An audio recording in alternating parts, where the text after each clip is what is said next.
Italia, Svizzera,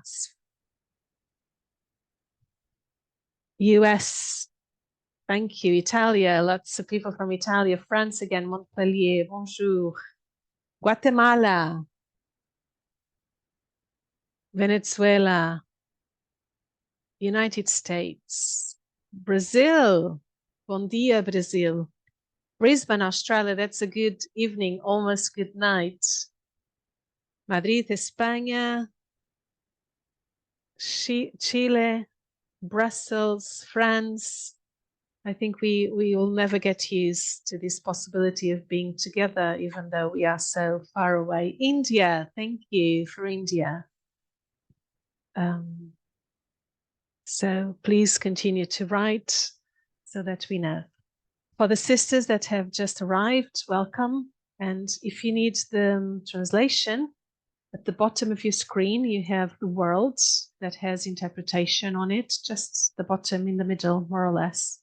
So if you click on the symbol of the world, you will have 4 languages for today. So you can choose the translation in English, French, Spanish, or Italian. So Sister Sharon will be speaking in English, but then if we have questions in other languages, you'll be able to listen to them. Bienvenidas a las hermanas que han llegado ahora. Si necesitáis traducción, abajo de vuestra pantalla hay un símbolo con la palabra traducción, interpretación, y si hacéis clic si clicáis sobre el mundo, tenéis la lista de los idiomas para hoy. Inglés, francés, espagnol, italien. Bonjour à toutes les sœurs qui sont arrivées maintenant. Si vous avez besoin de l'interprétation aujourd'hui, nous avons 4 langues, anglais, français, espagnol, italien.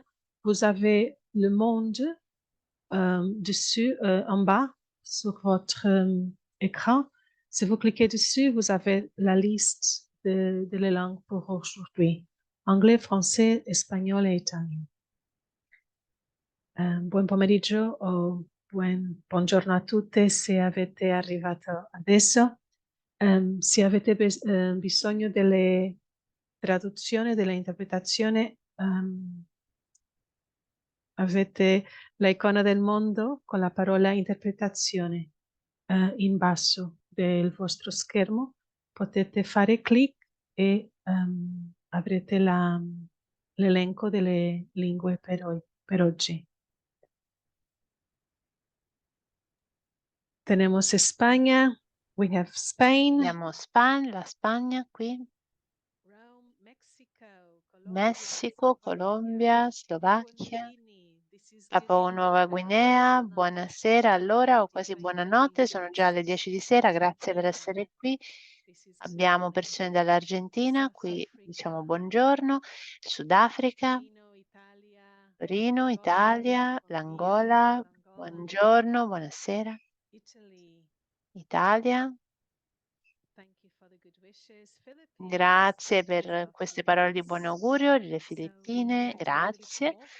Aspetteremo ancora qualche istante che arrivino tutti e poi partiremo immediatamente alle 2 orario di Roma.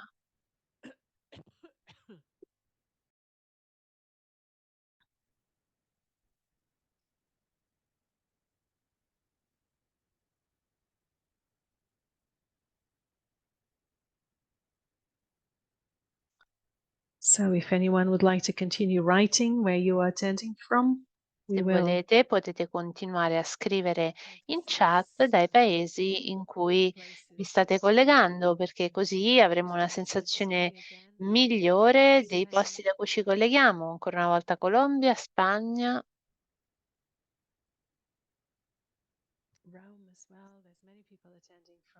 Roma, ci sono tanti partecipanti dall'Italia.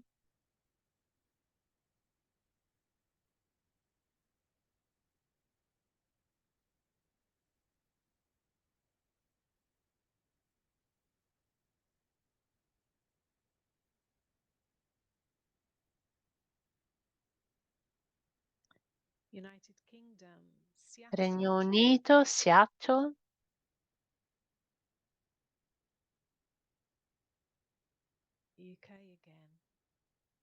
Di nuovo Regno Unito.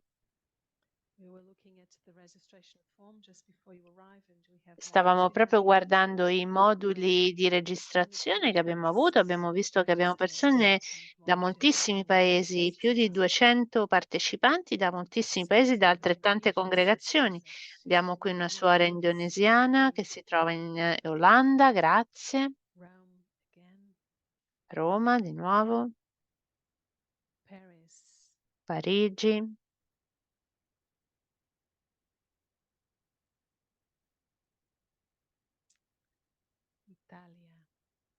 Italia.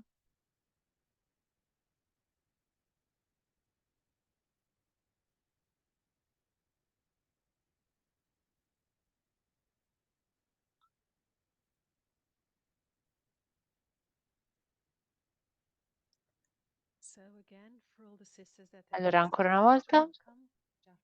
Good morning, good evening. If you need interpretation, please, at the bottom of your screen, you can find a world with the word interpretation. So if you click at the bottom of your screen, just in the middle, more or less, you will have the list of the languages for today, which will be English, Italian, French, and Spanish. So Sister Sharon will be speaking in English, but if then there will be questions in other languages, you can listen to the translation that most suits you. Buenas tardes, buenos días a las hermanas que van llegando. Si necesitáis traducción, abajo de vuestra pantalla está un icono con un mundo, con el mundo, con la palabra interpretación o traducción. Si hacéis clic sobre ese mundo, se abre la lista de los idiomas que tenemos disponibles para hoy, que es inglés, francés, español, italiano. Si hacéis clic sobre uno de ellos, podréis escoger la traduzione. Buongiorno, buonasera a tutte quelle che arrivano adesso. Se avete bisogno della traduzione, ci sono quattro traduzioni oggi in francese, italiano, spagnolo e inglese. Per scegliere c'è un'icona con il mondo in basso del vostro schermo con la parola interpretazione. Potete fare clic sulla icona e scegliere una delle lingue che sono oggi disponibili. Bonjour à toutes les sœurs qui sont arrivées. Maintenant, si vous avez besoin de la traduction, ils sont 4 langues aujourd'hui avec la traduction. Vous avez le symbole du monde en bas de votre écran avec la parole interprétation. Si vous faites clic sur la parole interprétation sur le monde, vous avez la liste des langues pour aujourd'hui. Anglais, français, espagnol et italien. Merci bien.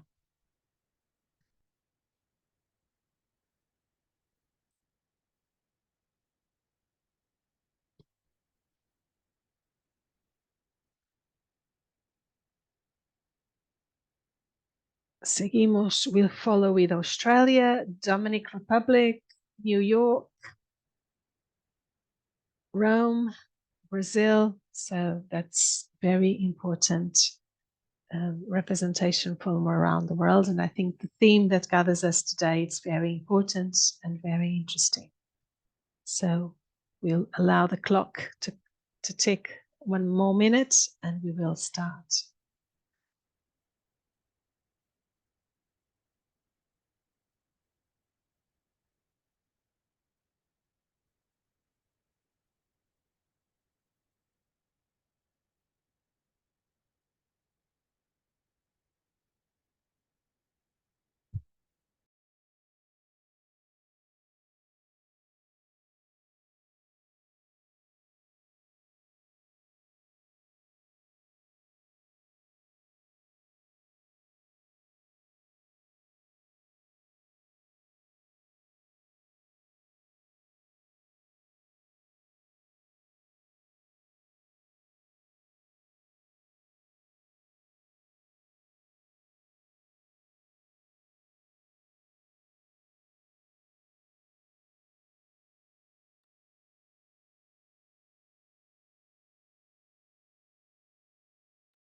So, good afternoon, everyone, or good morning, or good evening. Thank you. Thank you so much for being with us on this webinar on basic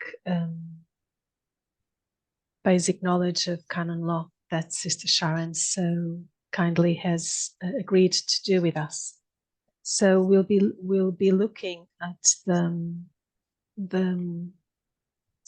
responsibilities, the duties, the rights that superior generals have as superior generals according to the canon law.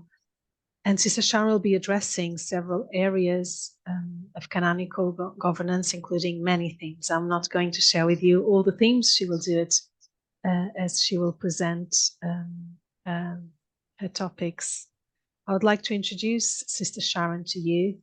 And she's a Sister of Mercy of the Americas, Sister Sharon A.Euart. And she's an executive director of the Resource Center for Religious Institutes in Silver Spring. The name is called RICRI, and you can find it online if you'd like more information. She has many information. I'm not going to say all the things that she has. And she has served in many as well institutions, namely she continues to be a consultant with the United States Conference of Catholic Bishops on the Committee of Clergy and also the Consecrated Life and Vocations. She has received many awards, and she's one person that we can trust on these themes, as she has presented many times and about many issues that regard canon law. Sharon, thank you. Thank you so much for being with us, and I pass it on to you. Thank you very much, Paula. I'm just delighted to be here with you, and I thank you for joining us for this webinar on the canon law basics for superior generals. I'm delighted, and in this session, we will focus in a general way on the basic canonical responsibilities for superiors general of religious institutes and societies of apostolic life by addressing several areas of canonical governance. I will now share the screen with some slides for your participation.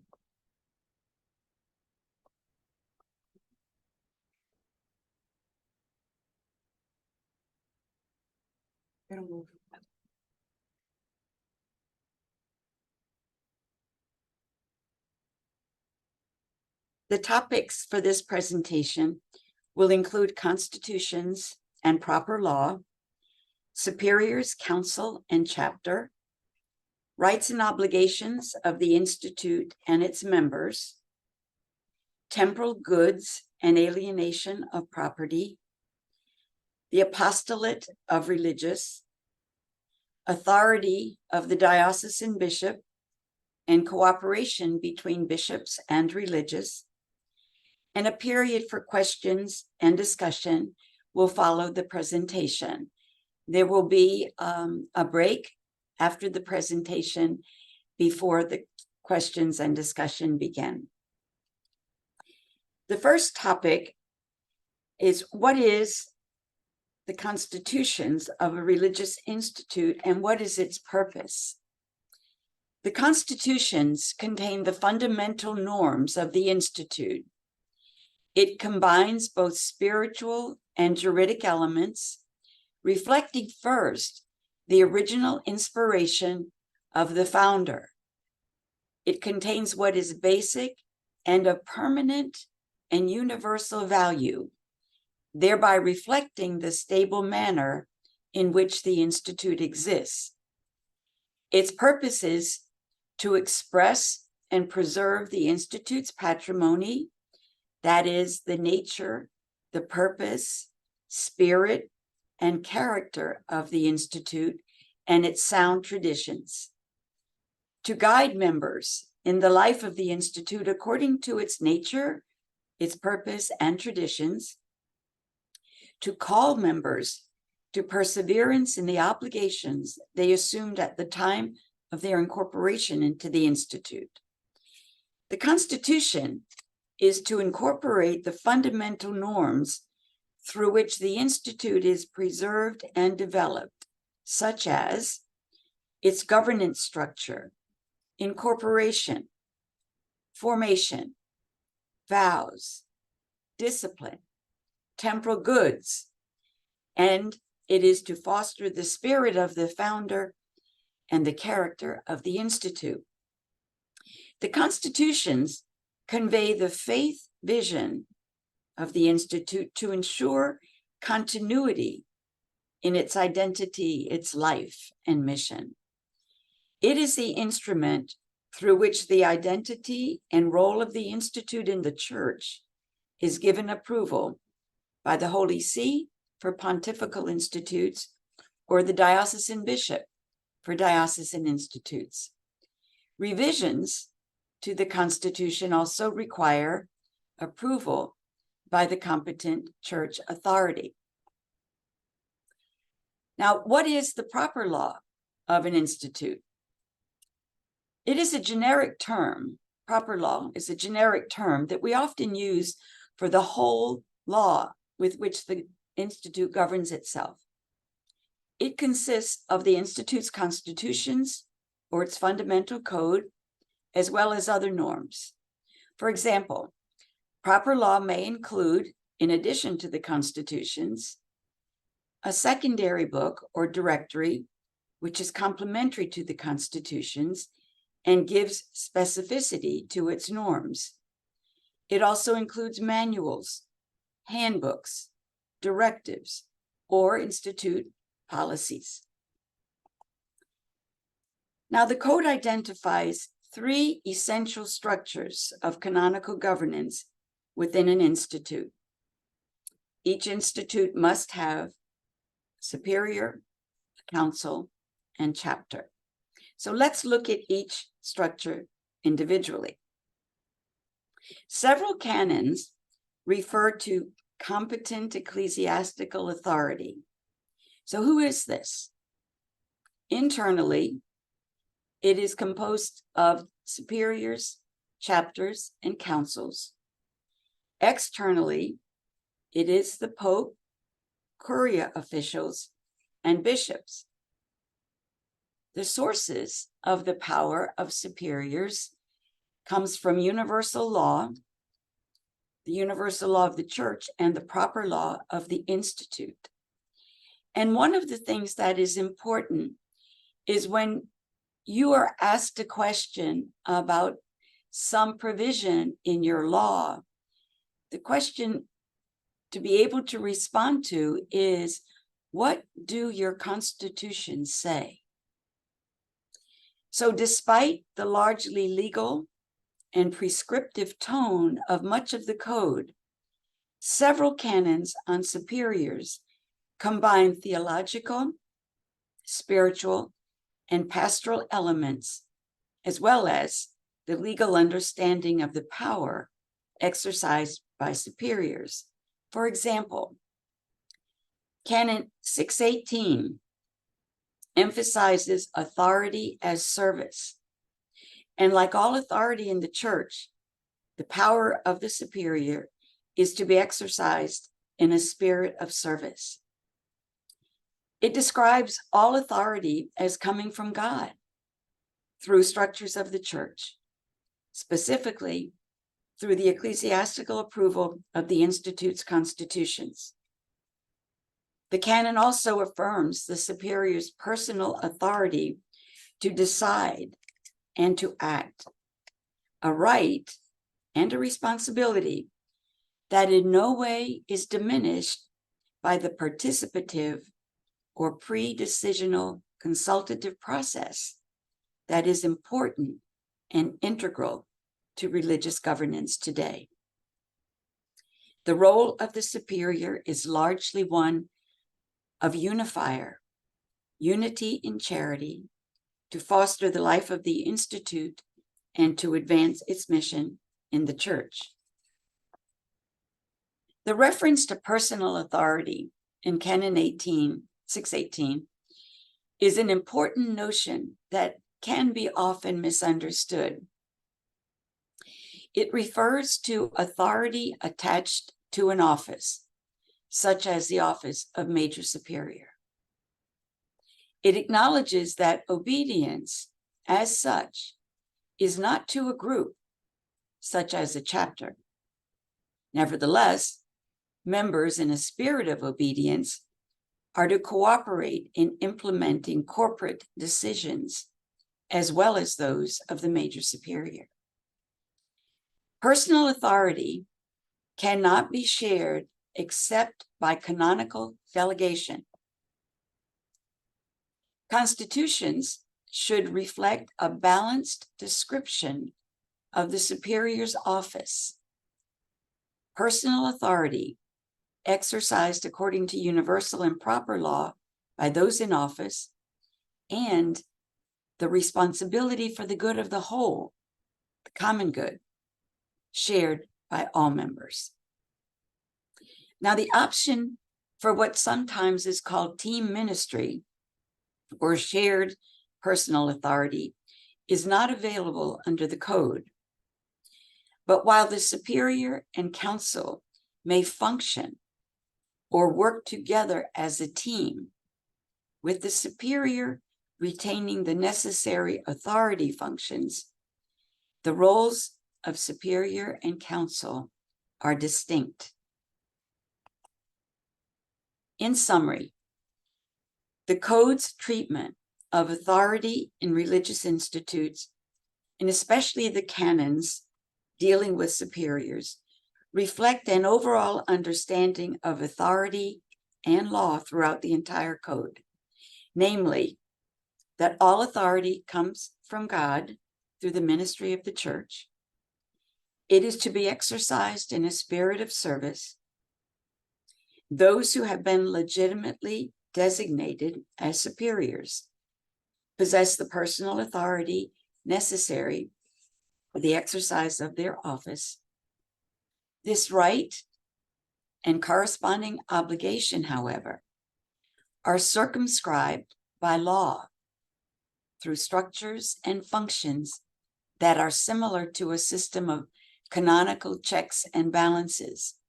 For example, councils and chapters, and the requirement to obtain advice or consent prior to certain decisions or transactions are examples of limitations on the superior's authority. Now let's take a look at the council. Major superiors must have a council. So what is its role? The council assists the superior in carrying out her responsibilities. The composition of the council is determined in the constitutions, that is, number of council members, full-time, part-time, representation regionally, and other classifications. Council members provide advice or consent as required by universal law or the Institute's proper law. Consent is a deliberative vote by the council. The superior cannot act contrary, but the superior need not act if she chooses. Now, advice is consultative vote. It's the opinion of the council, and it must be obtained for certain decisions, but it is non-binding on the superior. The code is clear in maintaining the roles of superior and council as distinct roles. But in the case of dismissal, the major superior and the council are to proceed collegially. This means that the superior votes with the council, which must consist of 4 members for a vote of dismissal. So if the council is smaller than 4 members, and in many instances it is, the superior or proper law should determine how to provide for 4 counselors when needed. The major superior, has a council. The council has no autonomous existence on its own. It exists in relationship to the major superior. Now, the third structure of governance that is required in each institute is the chapter, which can be general, provincial, or local. Since Vatican II, the chapter has served as the principal structure through which major decisions have been made regarding the renewal of religious life. It is distinct from other consultative or deliberative bodies. Structurally, it has become the symbol of participation, consultation, and the inclusion of ordinary, ongoing governance of the Institute, as well as for the extraordinary legislative occasions in the life of the Institute. It was to give expression to the involvement of all members for the good of the whole, for the common good. The mandate to participate in processes of change from Vatican II meant that religious developed skills in communication, consultation, and dialogue. This experience has raised questions about who can participate in the chapter, questions that have engaged chapter planning committees and participants for many, many years. Current questions often concern the relationship of associates to the Institute and the possible blurring of lines between members and associates. Often, pre-chapter sessions provide opportunities for consultation from a broad cross-section of members and, when appropriate, from associates of an institute. While associates are important to the life, spiritual life, and ministries of the Institute, their role is not one of governance. And more recently, given the demographics of women's religious institutes, issues related to mental competency and the ability to carry out the responsibilities of a delegate or chapter member have become more significant in some institutes. Now, the general chapter. The code describes the purpose and functions of the general chapter. The canons recognize the general chapter as the highest authority of the Institute when in session, giving it the broadest notion of religious governance. The authority of the general chapter is really limited to what it is, essentially a legislative and policy-making body and an electoral college for the election of the superior general and councillors. The composition of the chapter and the extent of its authority are to be defined in the constitutions. The general chapter is a collegial body that represents the entire institute. It is a microcosm of the whole institute, not of a particular constituency. Members are not elected to represent certain ideas, certain works or ministries, or theological perspectives. The common good of the entire institute and its heritage should be the focus for each delegate and participant. Each member of the chapter has equal voice and vote, and the general chapter is to be a sign of unity and charity. It holds in sacred trust the full patrimony of the Institute, and it is an ecclesial event, a structure of communion with the Church. Since July of 2020, the Dicastery on Institutes of Consecrated Life and Societies of Apostolic Life directed that general and provincial chapters cannot be held virtually or in a combination of in-person and virtual, but only by physical presence. Now, let's go to a new topic, the rights and obligations of the Religious Institute and the members. Religious institutes and their members are subjects of certain rights and obligations that come into play with profession of vows and the beginning of membership in the Institute. Canon 654 has been called the heart of the canonical religious institute, for it is within the parameters set forth in this canon that all members live the religious life. For membership in an institute begins with the profession of vows. I want to read Canon 554. By religious profession, members assume the observance of the 3 evangelical councils by public vow, are consecrated to God through the ministry of the church, and are incorporated into the institute with the rights and duties defined by law.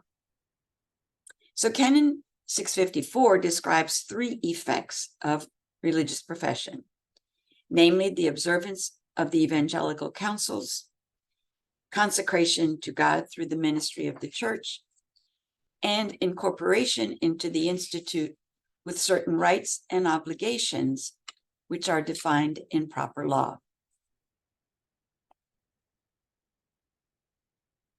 Canons 662 to 672 is the section on rights and obligations. And these canons contain several obligations and rights of the institutes and members. The content of the canons consists primarily of exhortations and obligations to do or to admit something. There are very few rights that are affirmed in these canons, either directly or indirectly. But these canons do not refer to additional rights and obligations of religious that are treated elsewhere in the code. For example, the rights and duties of the Christian faithful, the obligations associated with the vows, the obligations associated with superiors, and the obligations associated with religious priests. But all rights and obligations in the church are grounded in the fundamental equality of the people of God and are understood in the context of communio. Rights and obligations of institutes and their members, likewise, are based on the fundamental equality of all members before God and within the institute. There are some clearly identifiable rights for religious that are affirmed in Canon 662 to 672. For example, Canon 670 affirms the right to necessities for attaining the purpose of one's vocation. It highlights the interdependence of rights and duties. The obligation of Canon 670 requires each institute to provide for its members all those things that are necessary according to the constitutions for achieving a meaningful life in the institute, thus giving each member the right to such necessities. Proper law plays an important role here in defining what is necessary for fulfillment of a particular vocation in a particular institute. For example, what is necessary for a missionary institute may not be necessary for a contemplative or for an apostolic institute. So proper law should define what is necessary for achieving fulfilling a particular vocation. Canon 665 grants individual religious a right to common life according to the constitutions, as well as the obligation to live in a house of the Institute. Canon 65 also focuses on the expectations of living common life. It identifies criteria for the conditions under which a member may live apart from the community, which are subject to the charism and proper law of each institute. I will say more about this canon shortly.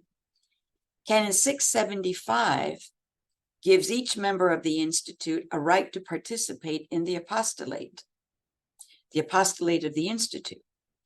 This right is qualified in that a member does not have a right to a particular ministry of her choice. Also, in accord with the constitutions, members have a right to active and passive voice in the governance of the institute. There are other canons on religious that recognize the rights of members.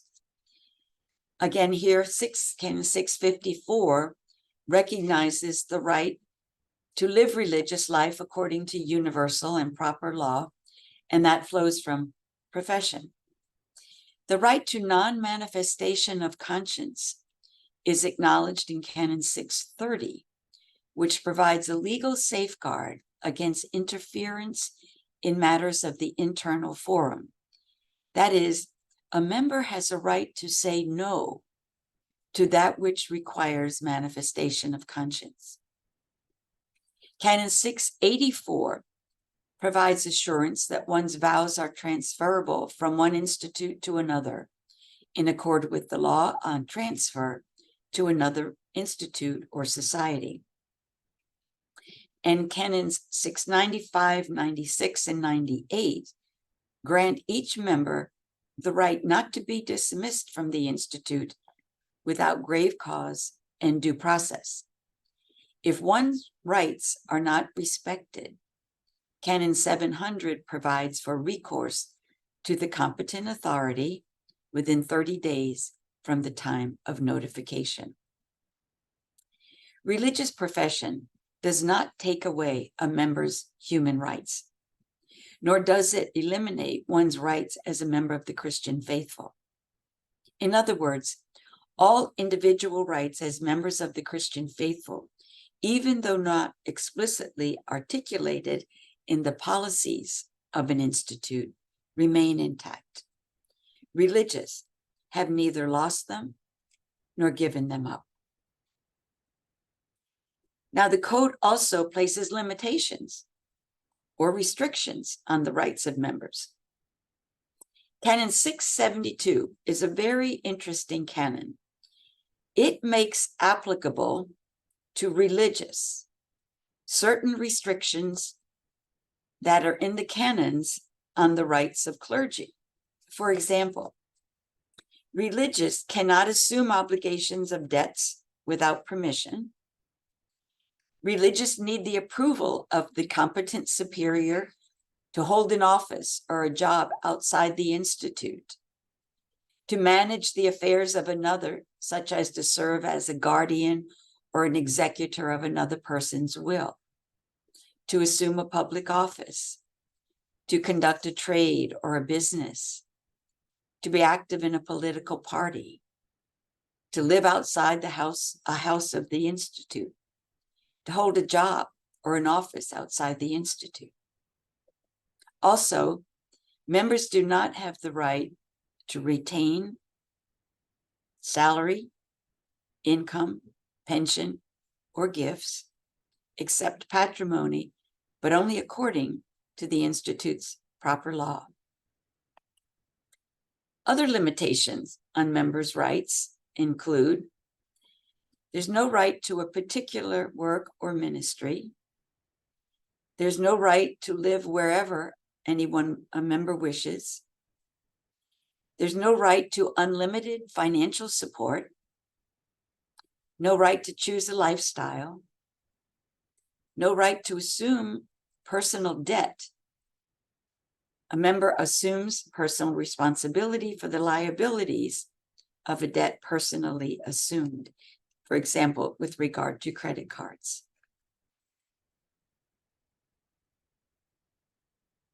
Now, here are some obligations that several canons contain for religious. And let's begin with Canon 662. Canon 662 describes the center of religious life as Jesus Christ and the way of life as presented in the Gospels and the constitutions. Canon 663 contains a series of exhortations on the spiritual life. Now, these practices are neither juridically or legally imposed, nor are they prescriptive. The manner in which members respond to the exhortations is left to each institute to determine in proper law. The canon presents prayer as the primary duty of religious and places the responsibility on the individual religious and not on the superior. Now, more on Canon 665. Canon 665 states the obligation to live in community and the exceptions to the norm. It states that religious are obliged to live in a religious house, the institute, and not be absent from it without the permission of the superior. It recognizes common life as one of the essentials of religious life, and it provides criteria for the conditions under which a member may live apart from the community. The canon recognizes two situations for what we would call extended or prolonged absence. The first is absence for a just cause, and this requires permission of the major superior with the consent of the council for not more than 1 year. An example of this type of absence may be to care for a sick or elderly parent or relative. The canon does not say whether the permission is renewable beyond a year, but prudential judgments by superiors and their councils can be made according to proper law or the specific situation. The second situation for an extended absence concerns absences for causes that are permitted in law. Canon 665 lists 3 reasons for granting this type of extended absence: the poor health of the member, studies, usually graduate studies, or for exercising the apostolate in the name of the institute. In these cases, there is no restriction on the length of time. It may be for more than a year. The most common permission is for apostolic reasons.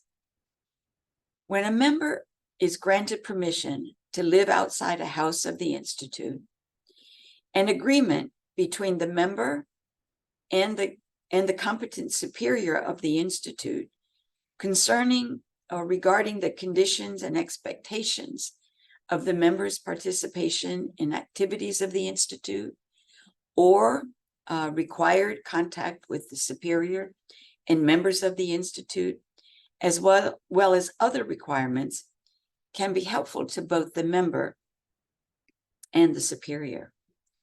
But it is important to keep in mind that religious do not have a right to live alone. It is an exception to the law.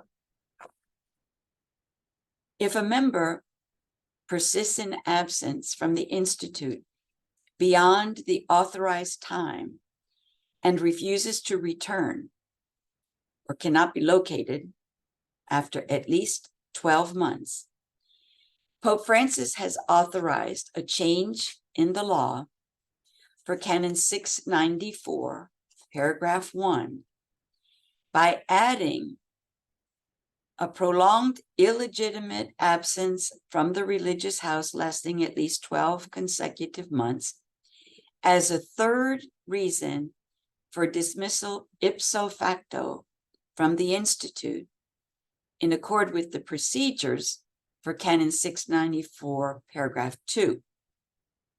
It's all listed in paragraph 1 and 2. And this information and the procedures can be found in Pope Francis's 2019 apostolic letter, motu proprio, entitled Communis Vita, which provides for the modification of several norms of the Code of Canon Law. Canon 668 is an important canon that specifies the relationship of the vow of poverty to the notion of dependent use of material goods. Each institute is to determine in its proper law the values underlying the practicalities of Canon 668 in accord with the Institute's nature, spirit, and character. This canon is a lengthy and complex one that regulates the relationship of the individual religious to temporal goods. The first paragraph pertains to religious who, according to their institute's constitutions, may own personal property or material goods. But the canon does not define what constitutes personal property. Proper law should determine the property over which a member may retain ownership. It obliges the novice who owns any personal property before first profession to cede the administration of property to another, to dispose of or make provision for the use and revenue from the property, and prior to final profession or perpetual profession, to draw up a last will that is legal at civil law of the jurisdiction. In carrying out this first requirement, the novice may select whomever she wishes, a friend, a relative, a lawyer, a bank, or the religious institute or other party. And unless the constitutions state otherwise, transfer to that person or institute the responsibility for the administration or oversight of the property.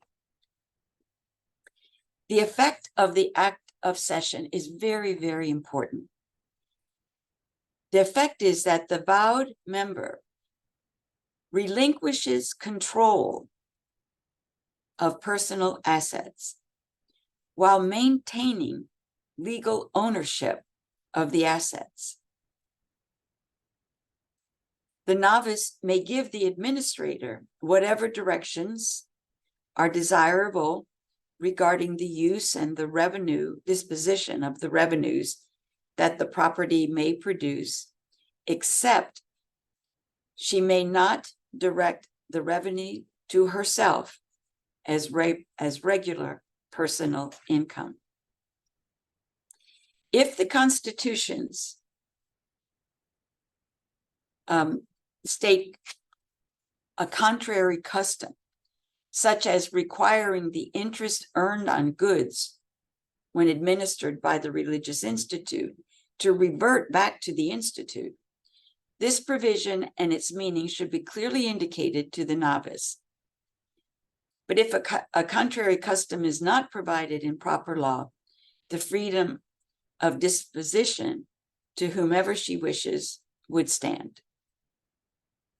What is clear in paragraph 1 of Canon 668 is that the property does not cease to be the personal property of the individual unless that is prohibited by law. But she no longer has control over it. Regarding the third provision, the last will, the religious is free to direct her possessions to whomever the religious wishes. An institute may never require that the sole beneficiary of one's property be the institute itself. The second paragraph of Canon 668 also reflects the notion of independence, stating that for a just cause, a religious must obtain the permission of the competent superior to change the session papers or the last will and testament. Paragraph 3 sets forth additional requirements regarding dependence by stipulating whatever a religious acquires through personal work or by reason of membership in the religious institute is acquired for the institute. And unless proper law states otherwise, those things which accrue to the religious by way of pension, subsidy, or insurance in any way, whatever, are acquired for the institute. Paragraph 3 basically describes what is not the personal property of a member. It applies to that which a religious receives as a result of her work or ministry as a religious or on behalf of the institute. And this would include stipends, salaries, royalties, benefits, or insurance, unless proper law states otherwise. The canon does not address questions of pensions or benefits that a member receives from employment prior to profession in the institute. And proper law should address this question and determine whether such benefits are the personal property of the religious or the income to the institute. In this case, civil law provisions pertaining to pensions should also be taken into consideration for institute policies. This is a long canon. We're now at paragraph 4. And this one addresses renunciation of ownership, which is an act valid at civil law of renouncing ownership in whole or in part of one's personal property. The first part of paragraph 4 applies to religious in institutes with the tradition of solemn vows. The canon requires renunciation of all personal property, and when possible, this act should be carried out according to civil law and takes effect at solemn profession. The second part of paragraph 4 concerns religious in institutes with a simple vow tradition, where members may retain ownership and the right to acquire property. If proper law permits it, the perpetually professed religious in simple vows may renounce a part or all of her patrimony in accord with proper law and with this permission of the superior general. In this case, the canon indicates superior general, the highest authority in the institute. Proper law can set conditions for renunciation. For example, it can require that a member be professed for a certain number of years prior to making such an act. Usually 10 years perpetually professed is what some institutes would require. Paragraph 5 of Canon 668 concerns the consequences or the effects of renunciation at the time of solemn profession in accord with the institute's constitutions. A religious loses the capacity to acquire and possess goods. The religious places acts that are contrary to the vow of poverty invalidly. For example, if the member attempted to purchase a car or a house, and whatever accrues to the religious after solemn profession belongs to the institute according to proper law. It is important to clarify the provisions of Canon 668 that apply to your institutes and to ensure that the members know and understand them. Many of the problems facing religious superiors today concern the use of money and members' awareness and understanding of the requirements and effects of the vow of poverty regarding assets and property issues. Now we turn to temporal goods. There are several canons that are relevant to the acquisition, administration, and alienation of temporal goods belonging to religious institutes. They are found in several places. The canons on temporal goods of the church pertaining to religious and as well as the canons in Book 5, which is all temporal goods, as well as in the proper law of each institute. The relevant canons that govern acquisition of temporal goods, as you can see, these are in Book 5, administration of temporal goods, both in the canons on religious and Book 5, alienation of temporal goods, the same, and pious wills and trusts in Book 5. So it's important to keep in mind both the canons in the section on religious that address temporal goods, as well as the appropriate canons in Book 5. I want to highlight the norms governing the procedures for alienation of temporal goods or ecclesiastical goods, as they are an important aspect of the administration of the Institute's property. And we find today in many religious institutes in several countries where divesting themselves of properties and alienation is a significant issue that is being dealt with. But alienation is the conveyance or the transfer of ownership of ecclesiastical goods to another. This can be carried out by sale, gift, exchange, or other recognized means. Alienation of ecclesiastical goods is subject to the procedures outlined in Canon 638 and 1291 to 1294. But alienation is restricted in two ways. First, the property to be alienated must be part of the Institute's stable patrimony. And second, when the value of the property exceeds the maximum limit set by the Holy See for the region. So let's look at these two restrictions. Stable patrimony. What is it?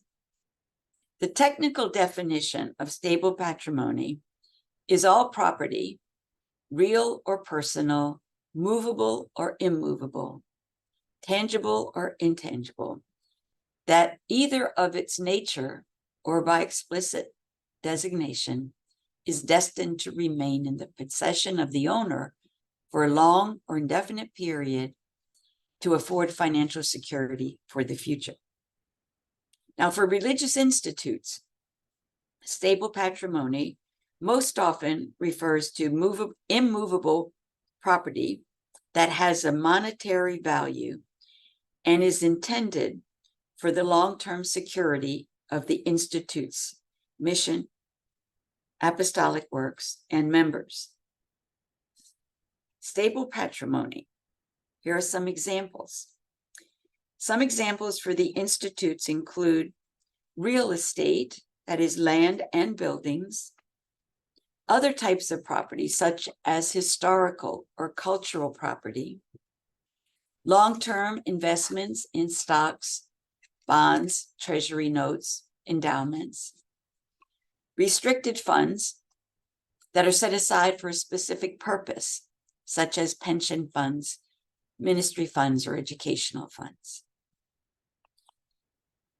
Here is a list of some helpful resources for alienation. The 2018 guidelines from the Dicastery of Institutes for Institutes of Consecrated Life and Societies of Apostolic Life, entitled Economy at the Service of Charism and Mission. This document identifies those elements that constitute stable patrimony and describe them as a means for sustaining the life of the Institute and the realization of the Institute's mission. The guidelines also define stable patrimony and affirm the procedure in Canon 1283, which requires administrators of public juridic persons, and in this case, the canonical leadership of a religious institute, to prepare an inventory of the designated assets that constitute the Institute's stable patrimony. For an asset to be considered part of stable patrimony of a public juridic person, a legitimate designation is required. Also, when the value of the property to be alienated exceeds the maximum limits set by the Holy See for the region or the country, permission of the Holy See is required for the transaction. Now, the limits for alienation above which you must get permission of the Holy See will vary from country to country and may also differ within countries. The procedures for requesting approval for alienation of ecclesiastical goods can be found on my organization, RCRI's website. This would be the canonical procedures, and it tells you where the link is here. We also have 25 questions and answers on the temporal goods of religious at the website. Also, you have to check with where you're located, where the property is located, what that alienation limit is. And sometimes it follows the same limits as the diocese has, but not all the time. So it's important to be sure that you know what those limits are. Now, I'd like to address the apostolate of religious. The canons on the apostolate refer to the corporate apostolate, that is, the sponsored works of the Institute, not to the ministries of individual religious. Paragraph 1 of Canon 675 addresses institutes dedicated to the works of the apostolate and calls for a balance and mutuality of apostolic action and religious life lived in observance of the evangelical counsels, prayer, and community life. These two ends must exist and interact. Each depends on and complements the other, and their interaction reflects a kind of integration of prayer in action.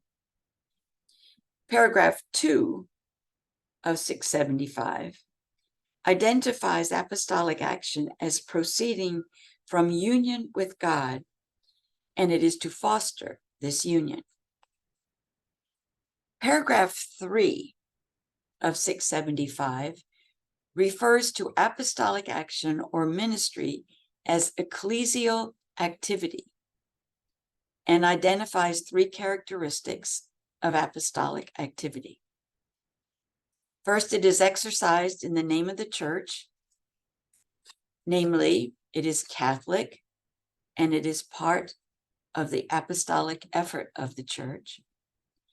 Secondly, it is by the mandate of the church, that is, with the approval of church authority, and it is not a private initiative.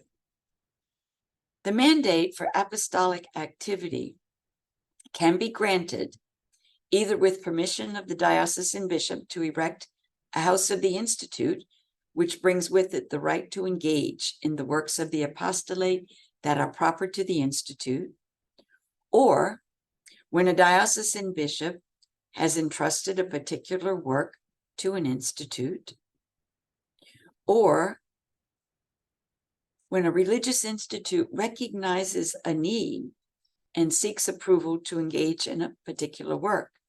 This could be several institutes, for example, joining together to open a school in a very poor area, of a particular diocese. The third characteristic is that the apostolic activity is carried out in communion with the Church.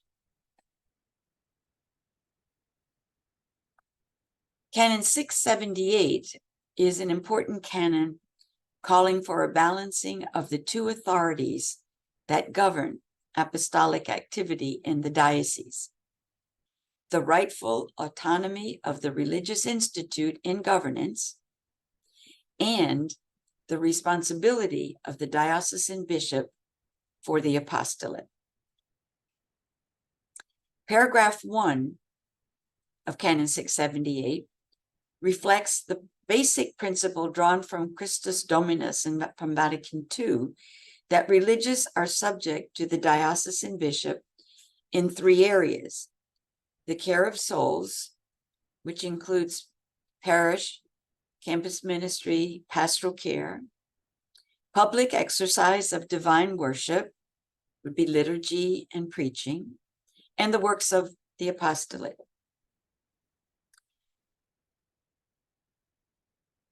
Paragraph 2 of Canon 678 obliges religious to the discipline of their institutes and to obedience to their own superiors with respect to apostolic works. Paragraphs 1 and 2 reflect the dual authority to which religious are subject in performing the works of the apostolate. As I mentioned, religious are subject to the diocesan bishop in all that pertains to care of souls, public worship, and the apostolate, and to religious superior for the life and mission of the institute. Paragraph 3 recognizes the need for mutual consultation and for cooperation and dialogue between diocesan bishops and religious superiors in organizing the works of the apostolate. Now, the last topic I wanted to pick up is on the authority of the diocesan bishop. One of the characteristics of the revised Code of Canon Law is that it gave the diocesan bishop an enhanced role. The diocesan bishop is entrusted to the pastoral care, the diocese is entrusted to the pastoral care of the bishop. He presides over the diocese with sacred power as a teacher of doctrine, a priest of sacred worship, and minister of governance. He is the foundation and the principle of unity for his particular church or diocese. Canonically, the diocesan bishop is the chief pastoral leader and key authority figure in the diocese. He possesses power necessary to carry out his pastoral leadership. His power is not absolute. It is regulated by the Pope and restricted in certain respects, such as requirements for consultation and consent in certain administrative matters. And in virtue of this power, bishops have the right and the duty to issue laws for the faithful, to make judgments, and to regulate everything pertaining to the good order of worship and the apostolate. But the bishops, while not interfering in the internal life and governance of the institute, are to promote the works of religious institutes in their diocese. And this calls for dialogue and communication to achieve and maintain a balance between the role of the bishop as pastor of the diocese and the rightful autonomy in governance of the religious institute. Speaking practically, the task of coordination usually calls for the development of structures of communication, collaboration, cooperation, and consultation, and encourage a healthy exchange of information, and experience. This sounds a little bit like what the Synod is doing in Rome. So in conclusion, I would say that while these canon law topics are important for those in religious leadership, it is important to keep in mind the context out of which the law on religious is to be viewed. And that is the importance of religious life for the holiness and mission of the church. We have looked closely, not necessarily deeply, but closely at some areas of the law which describe the juridical aspects of leadership and governance in a religious institute. While these notions are important from a canonical perspective, it is essential that superiors general and their councils do not lose sight of the theological notion that underlies call and consecration, namely that religious life is a vocation entered under the action of the Holy Spirit for the upholding of the church and the salvation of the world. Pope Francis affirmed this call and witness in a recent message to religious, noting that walking together with Christ and in the Holy Spirit constitutes the essence of religious life, a sign of communion and a participation marked by mission.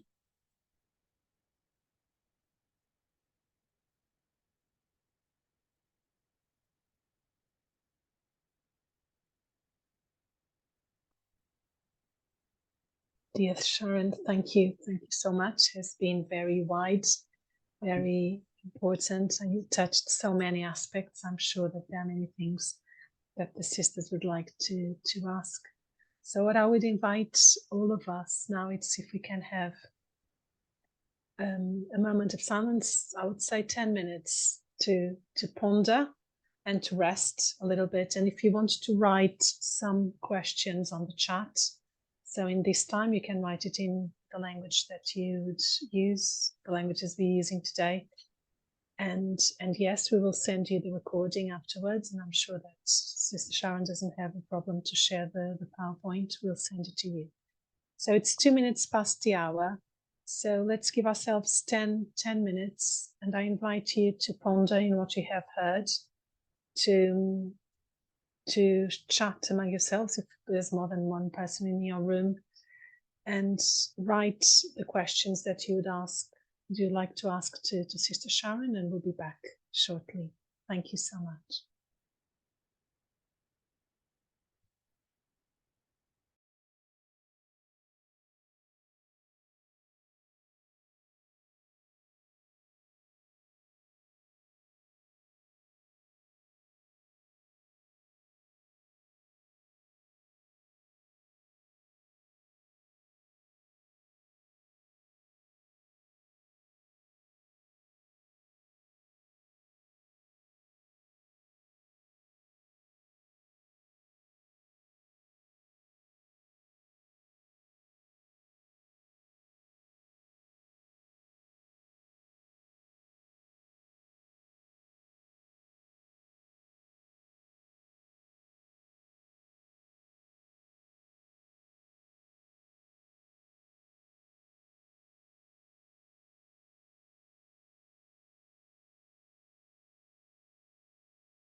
Okay, so we had our time for pondering and resting a little bit and gathering some questions. There's many, Sharon. I don't know if you've been seeing them. I've been sending them to you. Yes. I see. So I invite the sisters to ask questions as well. If you want to do it live, you're more than welcome to do it. You need to raise your hand on the reactions button. There's to the side of the reactions, there's a raise hand one. And according to the time we have, we'll give you the floor. So I will start asking the questions that I've gathered. I hope I didn't miss any of the questions. So there's the first question in Italian. I will translate it into English. So can you talk about the role of the Superior General and the counselors, the general counselors? Do all the assistants or counselors hold power like the Superior General?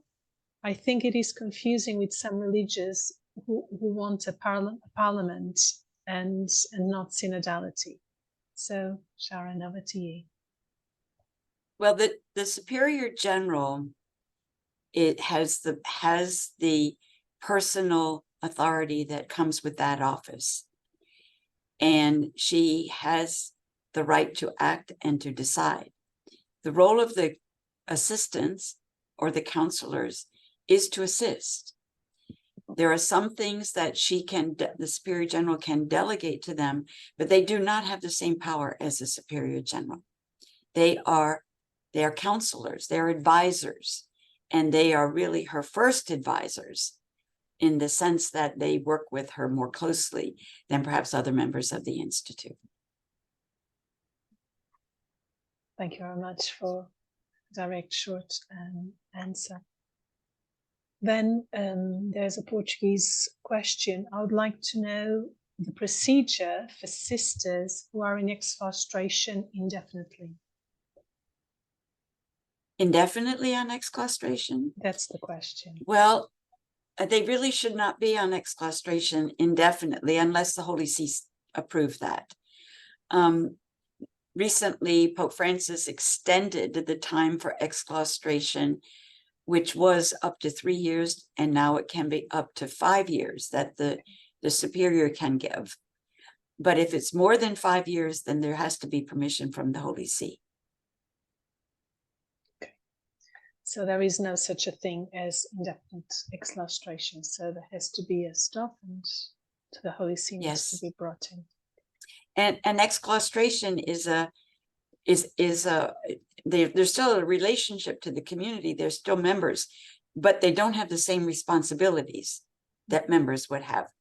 So that can't go on indefinitely, either at some point after 5 years, or if there is an extension, there has to be a decision. Do they return to the community or not? So on the other side, the question that comes afterwards is, what is the process of dismissal of a sister who does not want to return to the Institute after having applied for re-entry and does not do so? So it seems that the person has asked to re-enter, but doesn't come back. And if she is still a member, no, she must have left. She must be out.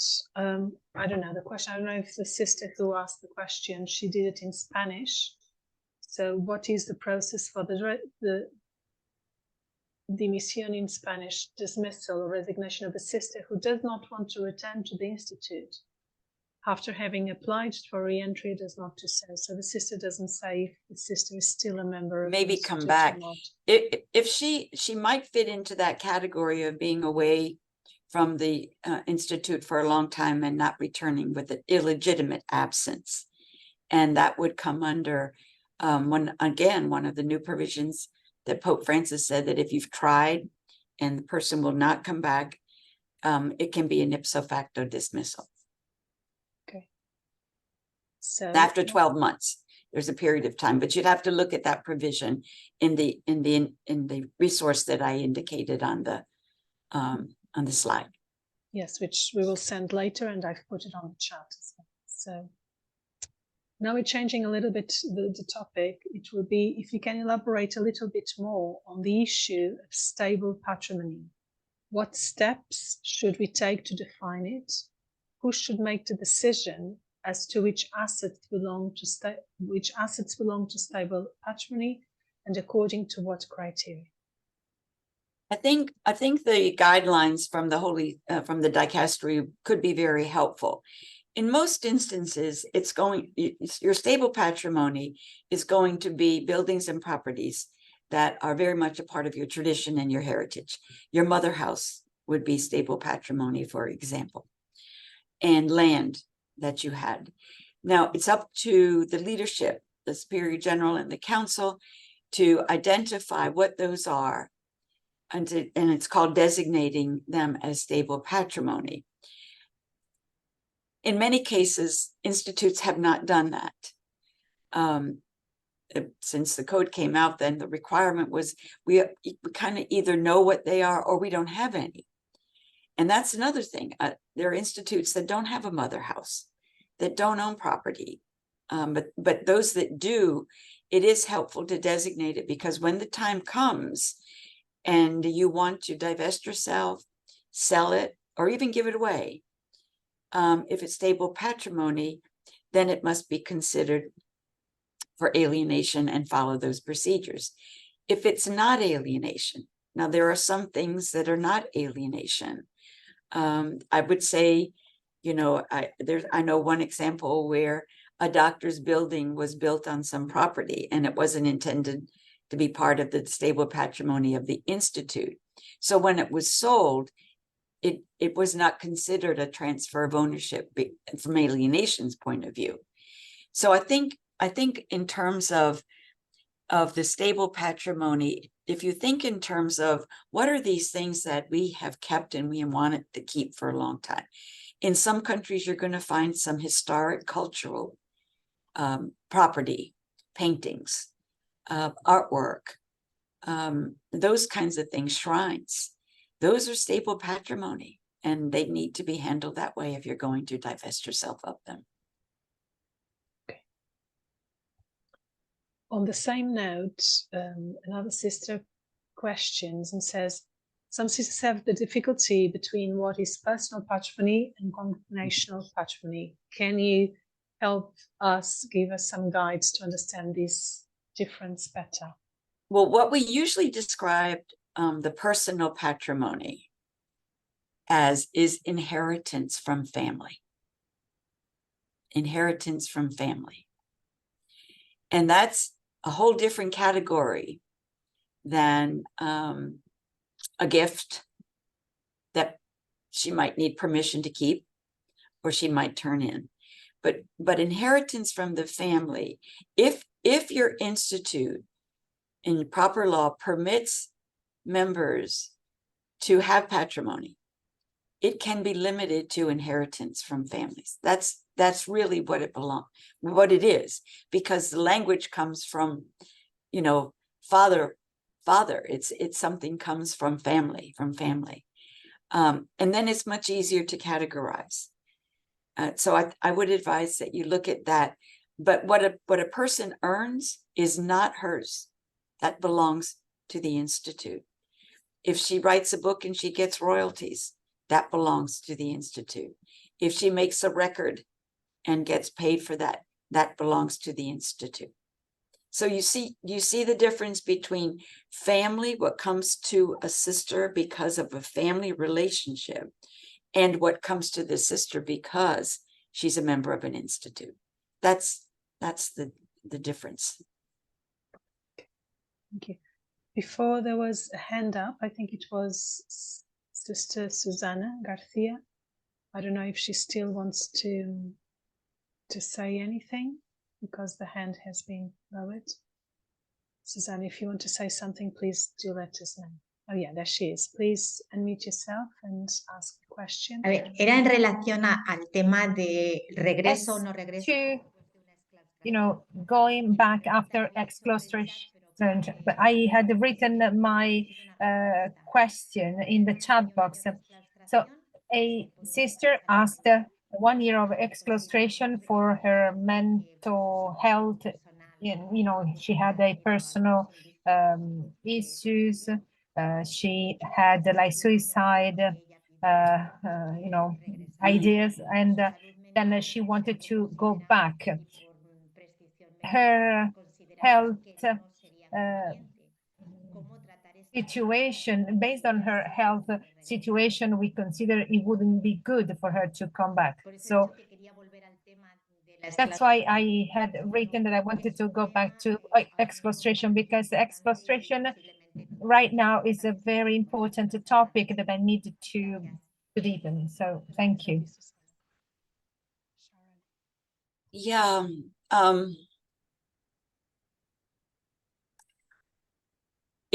If her being away is for health reasons, mental health reasons, I'm not sure I don't think she necessarily has to be on exclustration, because a member can live outside the community for health reasons, and there's no time limit on that. So it might be that you don't have to put her on exclustration, because that does take away some of her rights when you're on exclustration. But if she has permission to live in, if she's getting care, that's something that does not require exclustration.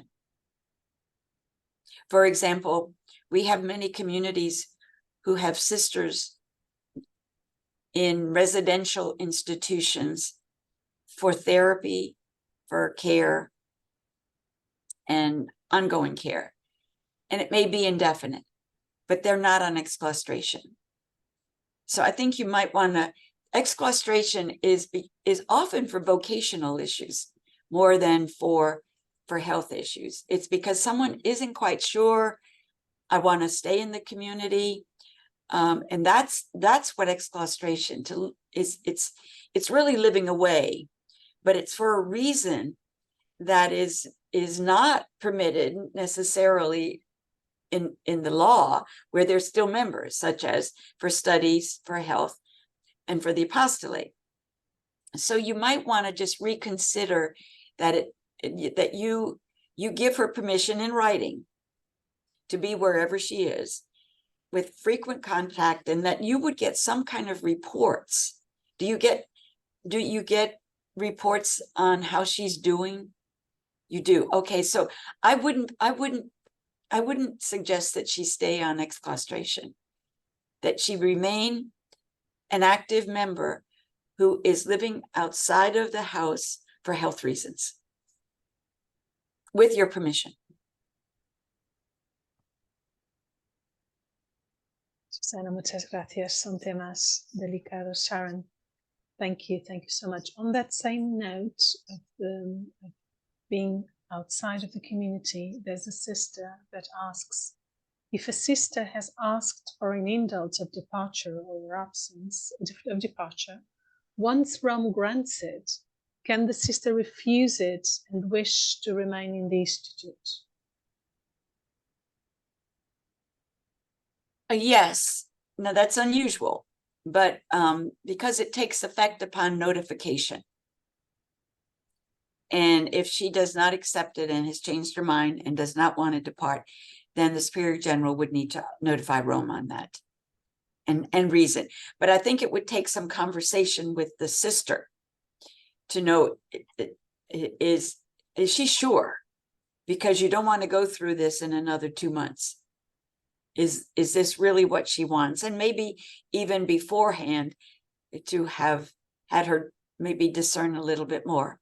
But I would make sure that she discerns that she does not want that at that time. But she can do that, because she doesn't have to accept the notification. Okay, so she can also come back, but yes, again discern deeply what she needs to do. Regarding the alienation of property, when the value exceeds the limit for a region, at what point should the Institute seek permission from the Holy See? According to the procedures, what you would need to do is you have to have a packet of everything that you would send to Rome. Once you know that the value, now this is an important distinction. We're talking about the value of the property, not the sale price, the value. So you need to have an assessment of the property, an analysis done on what its value is. And that's what you base whether it's over or under the limit. You could get more money, even though the value is under it, but that doesn't have to go to Rome. Or the value could be higher and you're not going to get that much. But if you look at the procedures, there's several things you have to send in. You have to have a rationale, what you would use the money for, obviously the assessment of the property. And you will have to have also a votum, an opinion of the diocesan bishop. He doesn't give approval. He gives an opinion, a votum on what he thinks. And in most cases, the bishop has been already informed that you're interested in selling the property, or sometimes it's selling it to him, but that, or giving it to a ministry. And that's something that he should be informed about before you complete the process. Now, I would say if you were going to give the property to a ministry, or anybody, even give it to the diocese, you still have, if the value of it is still over the limit, you still have to go to Rome for that, because Rome is very concerned that what we do with property, if we're going to sell property, that the assets that we get for the property are used to care for our members. So if you're going to give away a valuable piece of property, Rome would want to know that you have enough assets to care for your members. I hope that makes sense. It makes total sense, Sharon. I think it's very clear and it's very important that that's. There's another question, another theme totally different. What steps to follow for transferring the novitiate from one entity to another within the same country? So to change the novitiate place within the same country. To move the novitiate house for the same community from one city to another city. Exactly.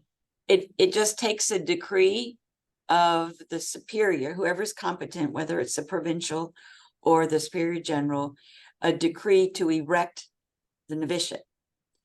And if you want to close, if you're not going to maintain the first one, then close it as a novitiate and erect another address, another house as the novitiate. You don't have to go to Rome for that. It's the competent superior erects the novitiate house. According to proper law, I suppose. Yes. Yeah? Okay, thank you. We are considering, says another sister, changing the number of counselors on the general leadership team. Is there a minimum number of counselors required by canon law or by sickle cell?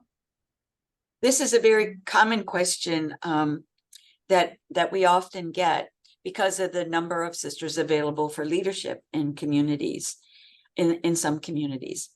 If you want to change the number, I'm assuming reduce the number.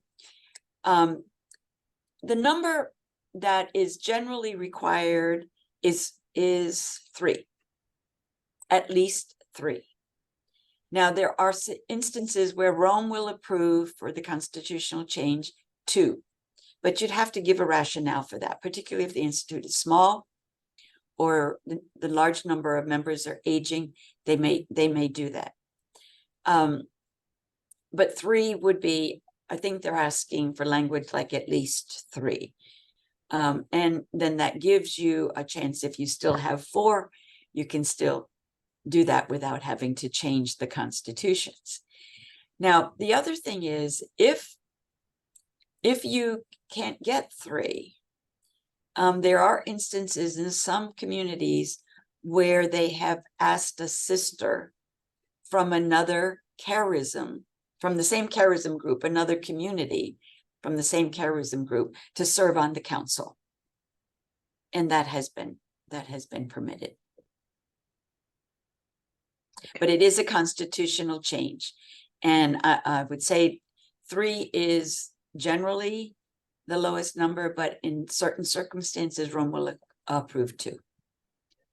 Sharon, when you say three, is 3 plus the Superior General? Yes, or- three council members. So that's 4 altogether, the Mhm. General Council. Yeah. Okay, thank you. There's another question here on the relationship between the bishops and our apostolate. So the sister says, I was sensitive to the question concerning the relationship between the congregations and the bishops on the subject of the apostolate. I understand that the bishop is primarily responsible for the apostolate in his diocese, but what right does he have to our works, such as schools and hospitals? That's a very hot question, but we do have. It is. It's a very common question. The bishop's oversight for apostolic works in his diocese is primarily in the areas of faith and morals, not the direction or the governance of the apostolates. That is part of the legitimate autonomy of the religious institutes. So this is where, at least in my experience, that the relationship between the bishop and the superior is critical. Absolutely critical. Because if there is an understanding and a sense of understanding each other's role, when there are conflicts, there's a better chance of their being resolved. And the main thing that I think is really important is when there is a problem in the school or in the healthcare facility, don't let the bishop read about it in the newspaper. And that's the most important thing that I have seen in the relationship with bishop. Don't let them be surprised by a problem in an apostolate in his diocese. Let him know in advance. Now, there are issues that I think some bishops move beyond faith and morals in exercising some oversight or maybe even interventions in apostolic works. And there is recourse to the Holy See, but I wouldn't attempt that until there's a really impossible situation. So, my experience has been dialogue is incredibly important. And I would say this, with schools, in many of our schools, there are wonderful lay leaders and heads of schools and volunteers, as well as professionals. But when there is a problem, the bishop wants to talk to the superior. Now, whether it's a provincial or a local superior, whatever structure you have, you take the initiative and the responsibility to be the one who speaks to him. And it makes a big difference. It makes a huge difference. So that's it's sort of this synodal way, and I know not all bishops want that and are excited about it or even appreciate it. But it's a way for you to at least get into the conversation and explain what you're doing and why you're doing it.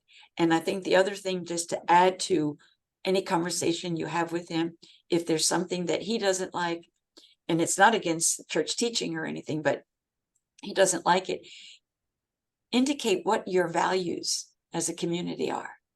How what is happening is part of the principles that you believe in as a religious community. It's what your founder believed in, and you're living those values. And I hopefully he'll accept that. Thank you. So we need to foster dialogue, most and foremost. There's a couple of questions on models of governance, speaking about finishing, ending provinces. Let's see. If we are looking at new models of governance instead of a province or a region, and it says in your constitutions that you have the authority to suppress a province or region, do you have to ask permission from the dicastery to experiment with a new model for 3 years? That's a very good question. But one of the canons that we didn't cover today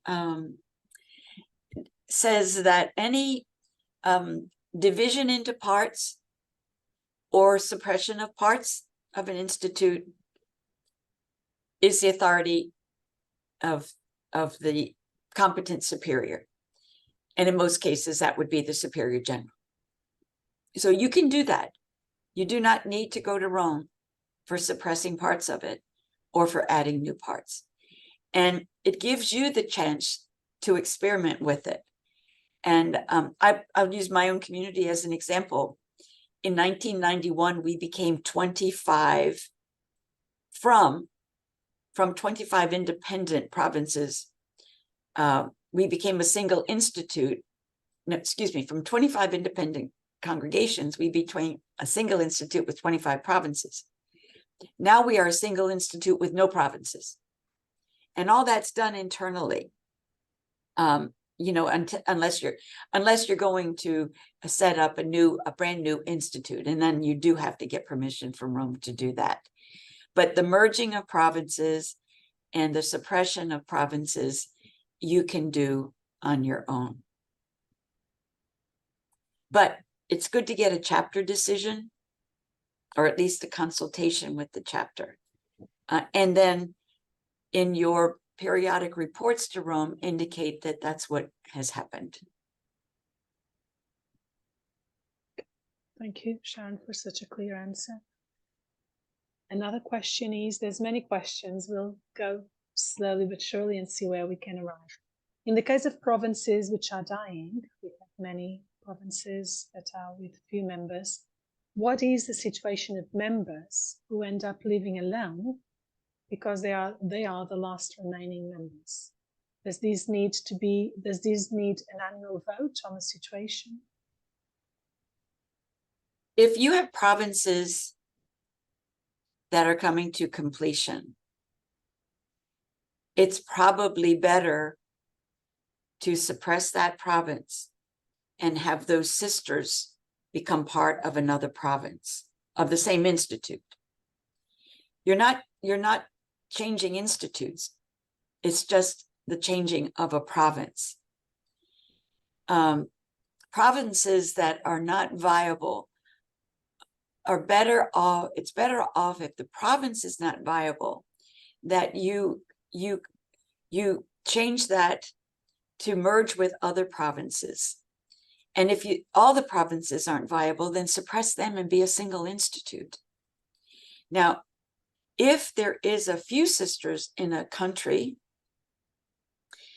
that were a province, but they can no longer have leaders, some of them now have become a canonical house. Doesn't mean necessarily they all live in the same house, but canonically they're under the general government, but they have a local coordinator. But if you're down to a single sister in a province, I think you should suppress the province and transfer the sister to another province. But the province will remain a province until the last sister dies, unless in that case, the sister moves to another province. But she remains a member of that institute. It's just not that province. Okay. And in the same note, another sister asks, what if I want to suppress a province, but I don't have that established in our proper law?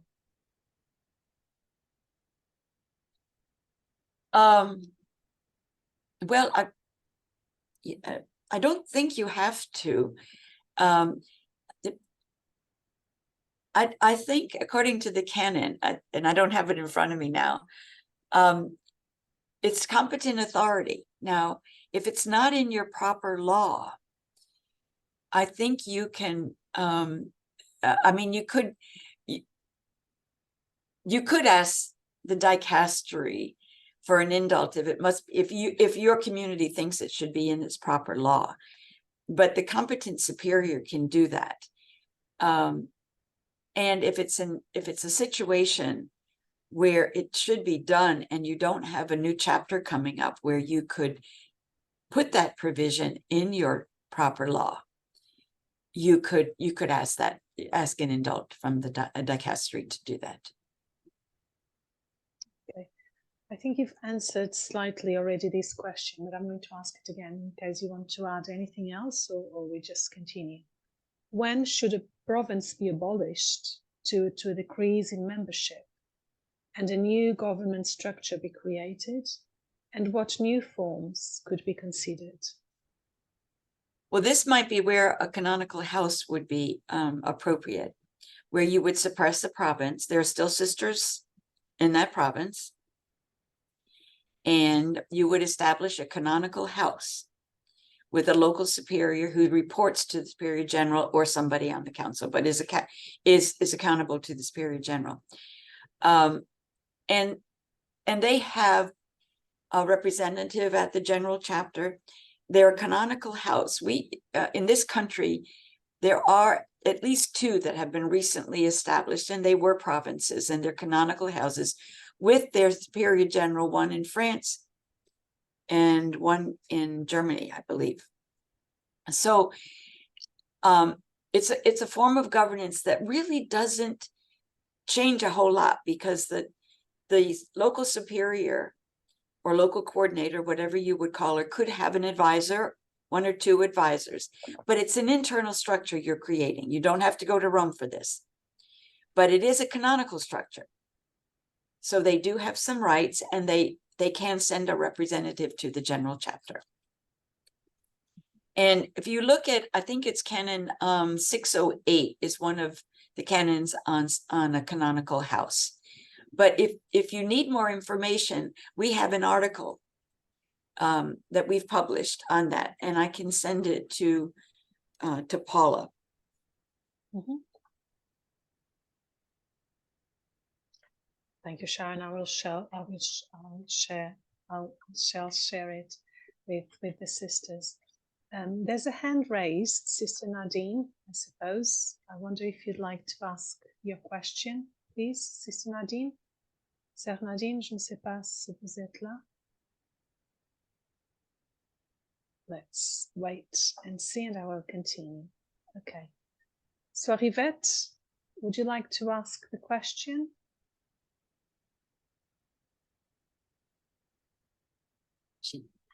Puoi aprire il micro, per favore?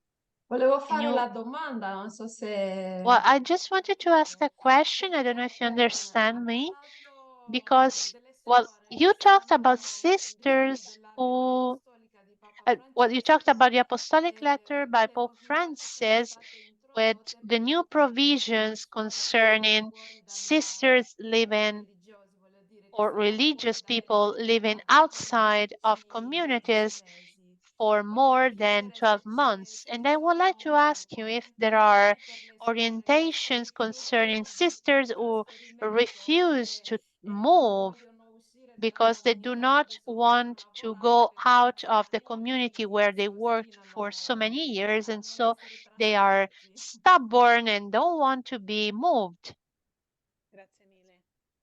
Oh, thank you, Sister Yvette.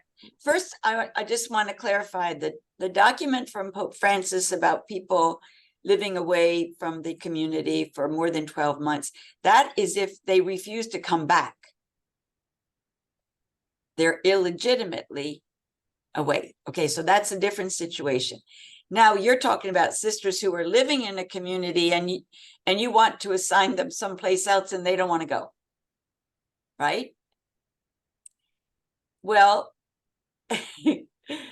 that's where obedience comes in. And I think this is something that many communities are experiencing, because there's several reasons. I think several reasons. Over the years, we have let sisters kind of do what they wanted to do. If they wanted to stay, we let them stay. We didn't have terms. And we didn't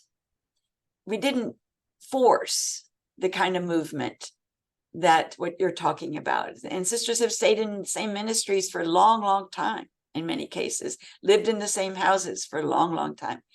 But it is the vow of obedience. And I think the thing that, if it's part of your tradition, that there needs to be, a new awareness of missioning, that you are the one who can mission sisters to their residence and to their assignments. And as I mentioned, they do not have a right to choose where they want to live. They have a right to live in a community, but they don't have a right to live in a particular community. So I would put in writing a missioning letter, not only for where they go to work, but also this is where you are to live. And unfortunately, if they refuse, then you may have to invoke some restrictions around obedience.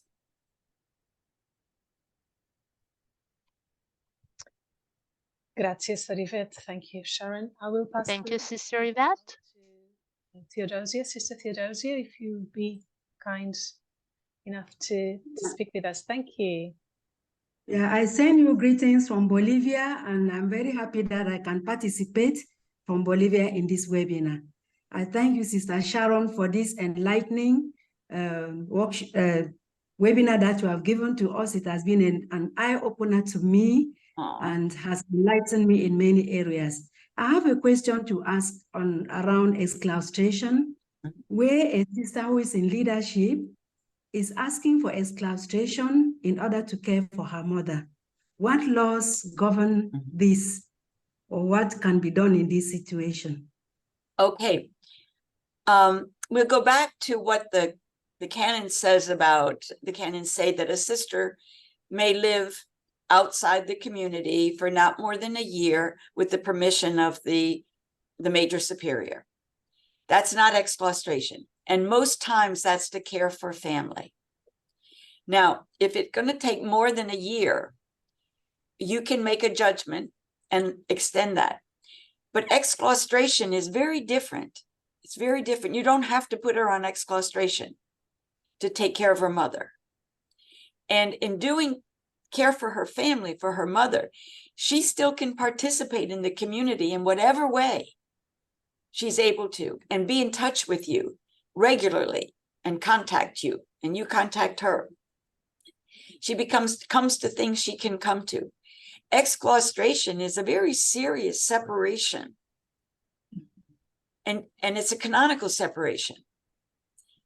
But the one in Canon 665, where they can live outside a house for a year, and then you can decide if it's for longer, is intended for situations like you're describing, the care of a sick family member. In some countries, it's to help with the harvesting or to help with the planting during planting season. But that can come in Canon 665. They don't have to go on exclaustration. Does that help? Sister Theodosia, you need to unmute yourself, otherwise we cannot hear you. It's not yet. Still need to unmute. You're muted. Still muted. Muted.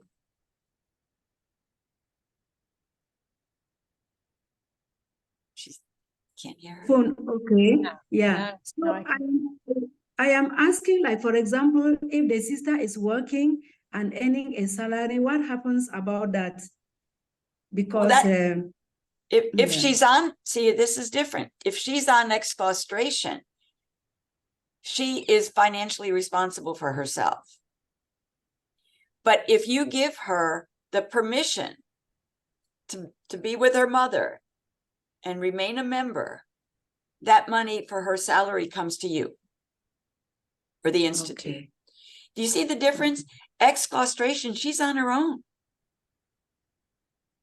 But with permission to live outside the community for a year or maybe more, she's still a full part, a full member of the community.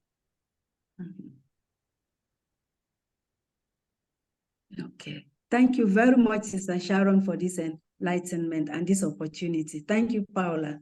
Thank you, Joseph. That's very kind of you. This is a very big theme. I think probably in the future we can look just at absence and exclaustration and all of this, because it's something very important. Teresa, Cuervo, non so se parli italiano o spagnolo, per favore. Si apri il micro.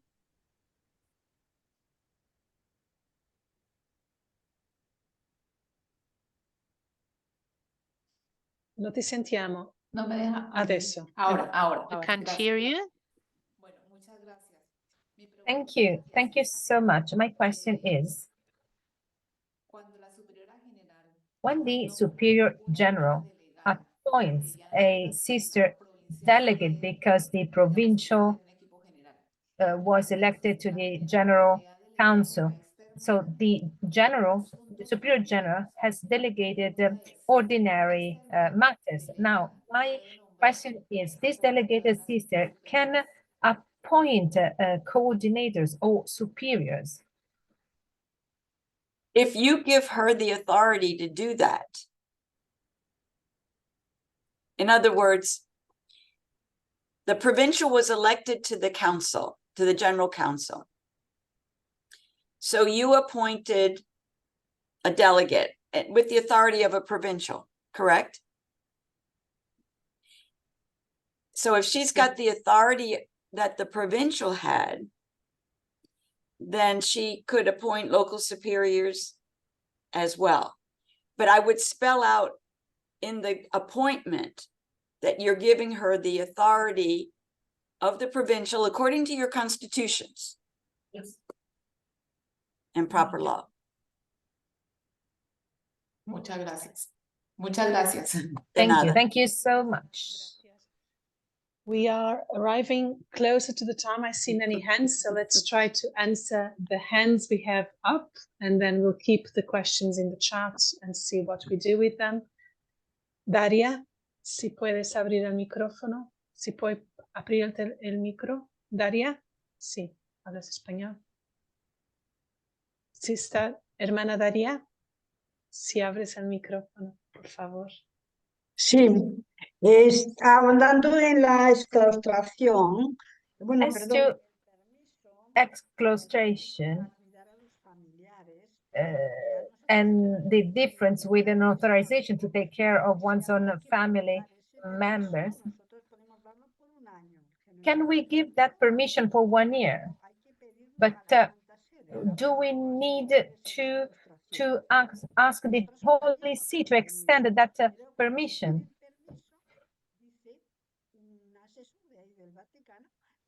Because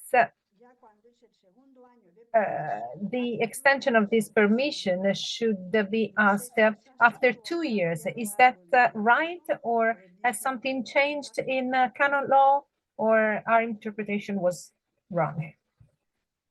Sister, the permission, all right, what got changed in canon law was exclaustration. You could put a sister on exclaustration for up to 3 years. And if she was on exclaustration more than that, you had to go to Rome. Now, you can put a sister on exclaustration for up to 5 years. And after that, you have to go to Rome. However, the permission of Canon 665 that we were talking about was not exclaustration. It was permission from the major superior to live outside a house of the institute for 1 year. The canon does not say that it can be renewed or not be renewed. So if it's to be more than 1 year, the major superior decides. But it's not exclaustration. And the sister remains a full acting member of the community, even though she may be taking care of her mother or doing something else with her family.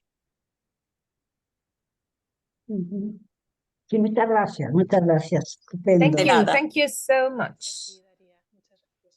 Maria Luisa, non so chi parli, se italiano, se spagnolo o portoghese, per favore.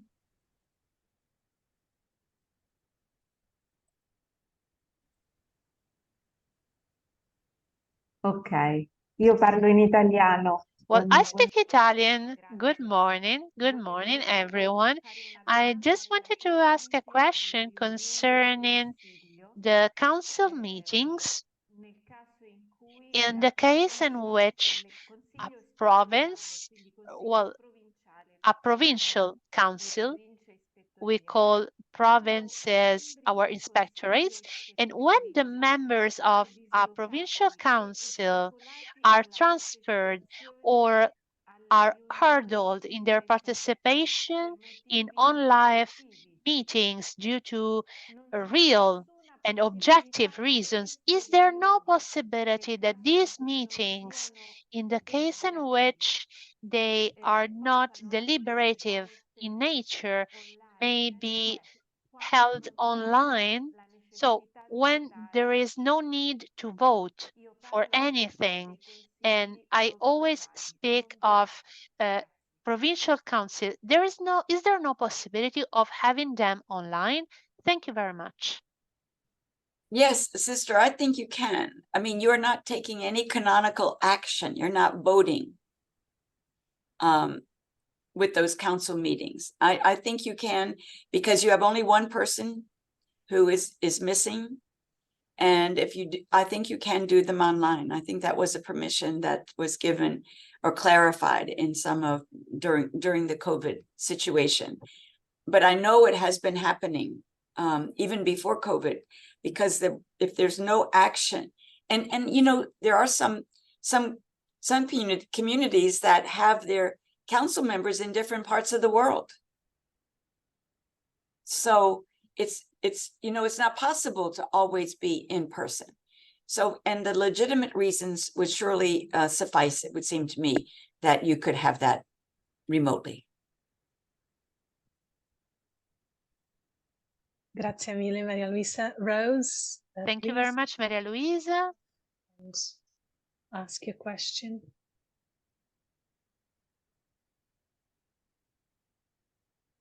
We cannot hear you now.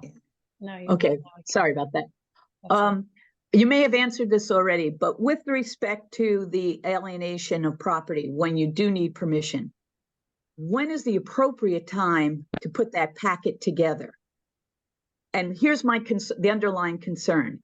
If it's a valuable piece of land, if you start the exploration and that word gets out, you know, is it, again, you don't want your bishop to learn about it in the newspaper. And when is it appropriate to ask Rome for the permission? I think in those cases, it's important to inform the bishop of the diocese that you're going to be selling that property before you, I mean, when you decide what you're going to do that. But you don't have to go to Rome until you have everything, until you've got the assessment. You may have a buyer. You don't even have to wait for a buyer, but if you've got the potential, like it's a piece of property that's going to sell. Yeah. And if you have a potential buyer, don't complete anything before you send it to Rome.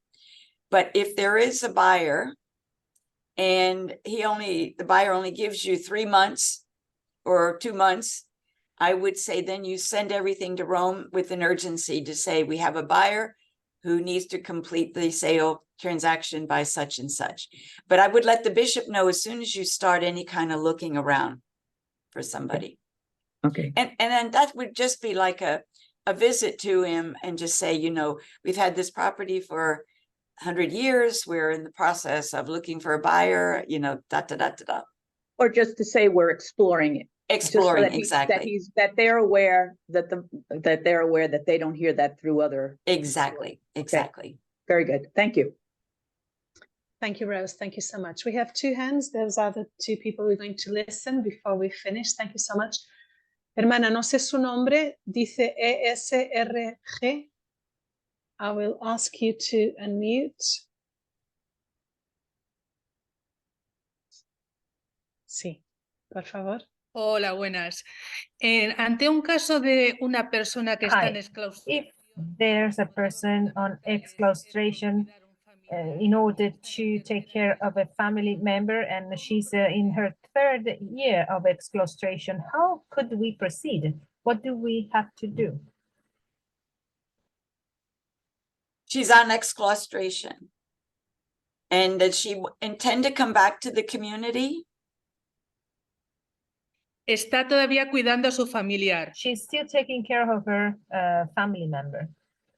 pero ella sí que querría volver a la But comunidad. yes, she would like to go back to Oh, her she would come community. back. Okay, okay. I would take her off exclaustration. I mean, you can leave her on there if you want to and extend it to 5 years. But you could also change it so that she's not responsible for herself financially and all that, that she's still a full member, but you're giving her permission to take care of her family, but you will have to put an end to that at some point. I mean, how long do you want her to take care of her family? That's a big question. Is she still participating in community activities and meetings? No. No, está dedicada plenamente al 100% con la familia. No, she's 100% of her time with her family. There may be a time that that you can, they may have to look at other people in the family or other ways of caring for the mother. It's hard to say how long you want somebody who's a member to be doing that. It's very hard. But she doesn't need to be on exclaustration for it. But if she wants to stay on that, you can extend it to 5 years. And after that, I think you really do need to find out what her plans would be. Gracias. Tenía otra pregunta que había Thank you. I have another question that I posted in the chat box. Well, if it's short, you know, in case of a young sister who was in another congregation, and can she ask another congregation to join? Which are the requirements for her to join another religious congregation? Transfer. This is transfer. If she's still a member of your congregation. Ya no es miembro. Ya no es miembro. She's not a member. She's not a member of our congregation. Not anymore. She used to be. Oh. Well, she can join another congregation, but because she has left you, it's not a transfer. So she has to start over and make a novitiate over again. The difference is if she remained with you and then transferred, she does not have to make a novitiate. It's a 3 years probation. But since she left, now she has to start the application process over.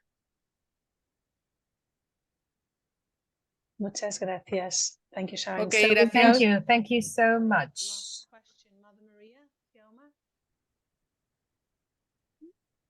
can you please unmute? Oh, thank you, Sharon. Please, where you have a sister on exclaustration for 2 years, and she spent 1 year and 7 months without communication with the congregation, not even for 1 day, not letting the instruction of the contract given to her when she was leaving was that she has to be in communication, report to the congregation, inform the congregation about her work and what she's doing, but she's been incommunicado with the congregation. What happens at the end of that 2 years? It's at the end of the 3 years, I tell her to come back. If she doesn't come back, then I think you would invoke the illegitimate absence, which if he doesn't come back for 12 months. The problem is she hasn't been in contact. You almost want to do it now, but she's on exclaustration for 3 years. So you kind of have 2 years. 2. Oh, you only gave it to her for 2. Okay. Yeah. All right. At the end of 2 years, you tell her to come back. If she does not come back, you just keep encouraging her to come back. If she refuses to come back, after 12 months, after another year, then you can ipso facto, she's dismissed. But you have to try to get her to come back. That's the new provision from Francis. There's a lot of this happening, not so much with exclaustration, but just members who have been living someplace else and they just don't want to come back. They refuse.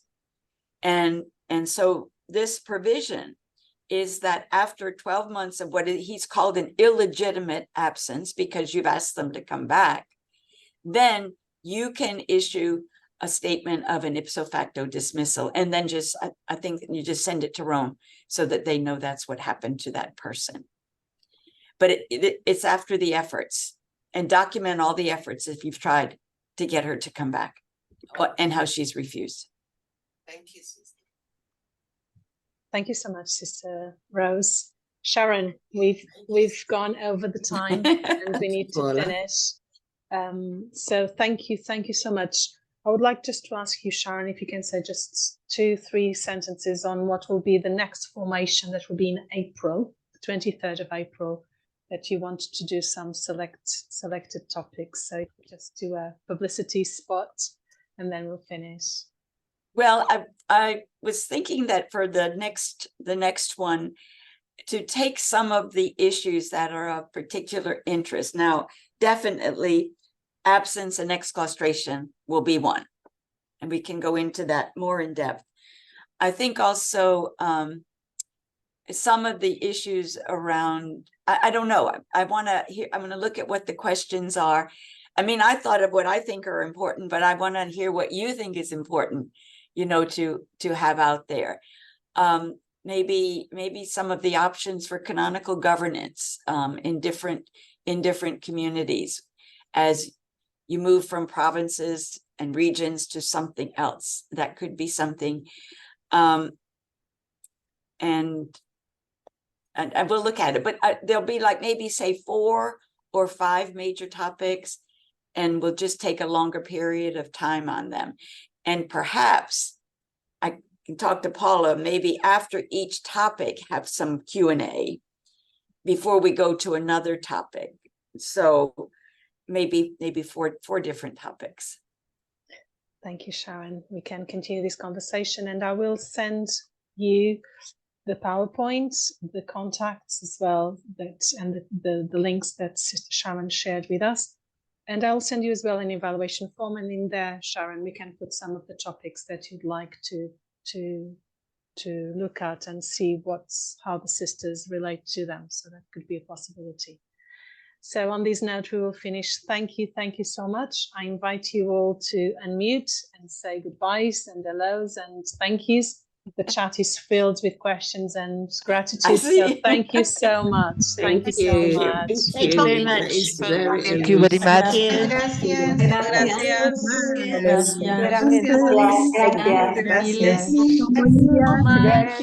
Thank you. Bye.